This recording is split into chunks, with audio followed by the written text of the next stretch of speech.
नमस्कार दोस्तों, हिंदी साधन चैनल में आप सभी का एक बार फिर से हार्दिक स्वागत है। आज के इस वीडियो में तार सप्तक के प्रमुख कवियों के बारे में हम जानेंगे। तार सप्तक है क्या? तो सबसे पहले इसी बात को हम समझते हैं। तार सप्तक एक काव्य संग्रह है। अज्ञे के द्वारा 1943 ईस्वी में नई कविता के प्रणयन हेतु 7 कवियों का एक मंडल बनाकर तार सप्तक का संकलन एवं संपादन किया गया। इसका ऐतिहासिक महत्व इस रूप में है कि इसी संकलन से हिंदी काव्य साहित्य में प्रयोगवाद का आरंभ होता है। अब अज्ञे के अनुसार एक ही प्रकार की भाव चेतना के तार में पिरोए 7 कवियों की रचनाओं का संकलन तार सप्तक कहलाता है। दोस्तों, ये मेरी नोट्स है और आज मैं अपनी नोट्स के माध्यम से आप सबको तार सप्तक के बारे में अच्छे से बताना चाहती हूँ। तो आप हमें कमेंट के माध्यम से ज़रूर बताइएगा कि आपको ये वीडियो कैसा लगा।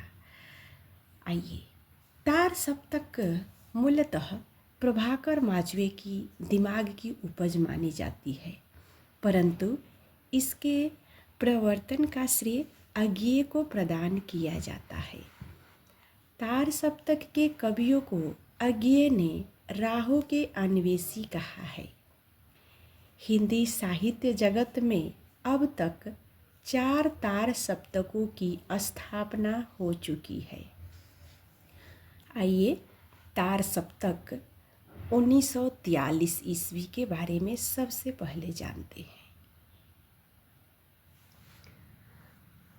तार सप्तक 1943 ईस्वी, इसमें जितने भी कवि आए उनका नाम हम बारी बारी से देखेंगे। नाम को देखकर हम ट्रिक के माध्यम से भी इन्हें याद करने की कोशिश करेंगे। यहाँ ट्रिक भी है। ये ट्रिक मात्र याद करने के लिए है, कुछ और नहीं है। अज्ञे, इनका जन्म 1911 ईस्वी में हुआ। रामविलास शर्मा, इनका जन्म 1912 ईस्वी में, यहाँ पर जन्म भी कवियों का दिया हुआ है। मुक्तिबोध, इनका जन्म 1917 ईस्वी। प्रभाकर माचवे, इनका जन्म भी 1917 ईस्वी है। नेमीचंद्र जैन, इनका जन्म 1918 ईस्वी है। गिरजा कुमार माथुर, इनका जन्म 1918 ईस्वी। भरतभूषण अग्रवाल, 1919 ईस्वी इनका जन्म। ट्रिक है इन कवियों को याद करने का। यज्ञ राम का करने से मुक्ति मिलेगी, मान बढ़ेगा, नाम बढ़ेगा, गिरजाघर में सम्मान बढ़ेगा और भरत भूमि का यशगान बढ़ेगा। यहाँ पर यज्ञ से अज्ञे के बारे में कहा जा रहा है। राम का करने से, तो यहाँ राम मतलब रामविलास शर्मा। मुक्ति मिलेगी यानी मुक्तिबोध। मान यानी प्रभाकर माचवे के बारे में बताया गया है। नाम बढ़ेगा, गिरजाघर में सम्मान बढ़ेगा और भरत भूमि का यश गान बढ़ेगा। यहाँ भरत भूमि मतलब भरतभूषण अग्रवाल के बारे में। तो इन ट्रिक के माध्यम से सभी कवियों को एक कविता के माध्यम से आप याद कर सकते हैं। तार सप्तक 1943 ईस्वी के कवि हैं। यज्ञराम का करने से मुक्ति मिलेगी, मान बढ़ेगा, नाम बढ़ेगा, गिरजाघर में सम्मान बढ़ेगा और भरत भूमि का यशगान बढ़ेगा। तो ये हुआ 1943 ईस्वी के तार सप्तक के कवियों को याद करने का ट्रिक।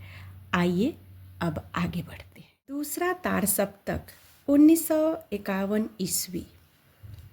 इस तार सप्तक में शमशेर बहादुर सिंह, जिनका जन्म 1911 ईस्वी। भवानी प्रसाद मिश्र, जिनका जन्म 1913 ईस्वी।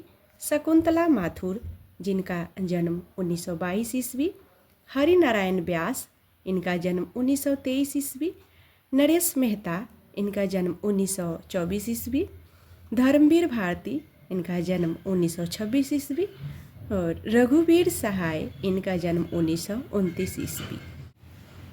इन कवियों को याद करने का ट्रिक है, शमशेर, भवानी, शकुंतला हरि नारायण की पूजा करते हैं तथा नरेश और धर्मवीर भगवान रघुवीर की पूजा करते हैं। शमशेर बहादुर सिंह, शमशेर से शमशेर बहादुर सिंह, भवानी मतलब भवानी प्रसाद मिश्र, शकुंतला शकुंतला माथुर, हरि नारायण यानी हरि नारायण व्यास को, नरेश और धर्मवीर रघुवीर की पूजा करते हैं। तो यहाँ ये ट्रिक बहुत ही आसान है। आइए थोड़ा सा इसको काव्य की तरह पढ़ते हैं। शमशेर, भवानी, शकुंतला हरि नारायण की पूजा करते हैं और तथा नरेश और धर्मवीर भगवान रघुवीर की पूजा करते हैं।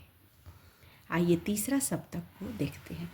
दोस्तों, तार सप्तक को 4 भागों में विभाजित किया गया है।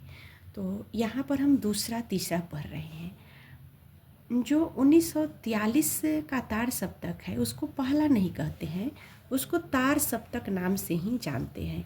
तो कई बार इसी जगह पर कन्फ्यूजन होता है, तो उससे प्रथम न कह के केवल तार सप्तक नाम दिया गया है।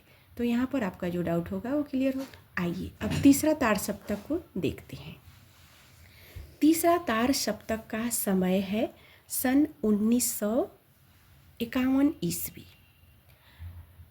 इस तार सप्तक में जो कवि 7 कवि हैं, उन कवियों में कौन कौन आते हैं? प्रयाग नारायण तिवारी 1919 ईस्वी, मदन वात्स्यायन 1922 ईस्वी, विजय देव नारायण शाही 1924 ईस्वी, कुंवर नारायण 1927 ईस्वी, सर्वेश्वर दयाल सक्सेना 1927 ईस्वी, केदारनाथ अग्रवाल 1932 ईस्वी, कृति चौधरी 1935 ईस्वी।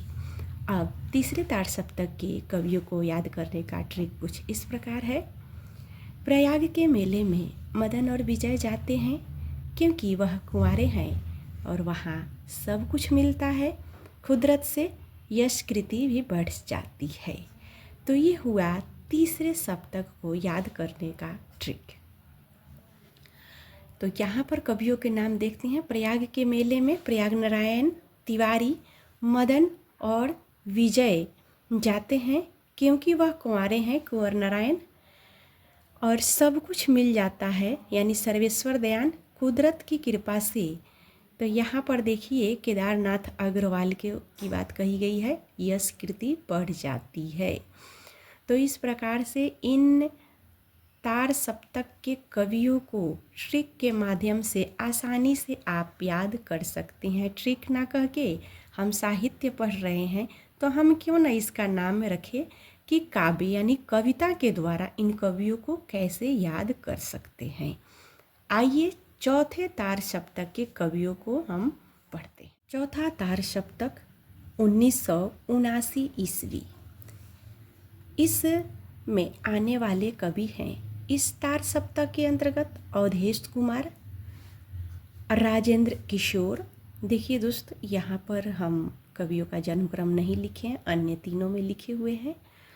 तो कोशिश करेंगे किसी और वीडियो में हम इनके जन्म के क्रम को आप लोगों को बताएं। अगला कवि है राजकुमार कुंभज, उसके बाद है श्री राम वर्मा, उसके बाद नंद किशोर आचार्य है, सुमन राजे हैं, स्वदेश भारती है। तो इन कवियों के याद करने का कुछ इस प्रकार से कविता है। अवधेश, राजेंद्र, राजकुमार श्री राम और नंद के चरणों में सुमन अर्पित करते हैं तथा स्वदेश की कामना करते हैं। तो ये हुआ तार सप्तक में आए हुए कवियों को याद करने का ट्रिक, कवियों के नाम और इनके जन्म क्रम, और साथ ही साथ तार सप्तक के ईस्वी के भी बारे में हमने जाना है। वीडियो आपको कैसा लगा हमें कमेंट के माध्यम से अवश्य बताइएगा। वीडियो देखने के लिए सभी को बहुत बहुत धन्यवाद।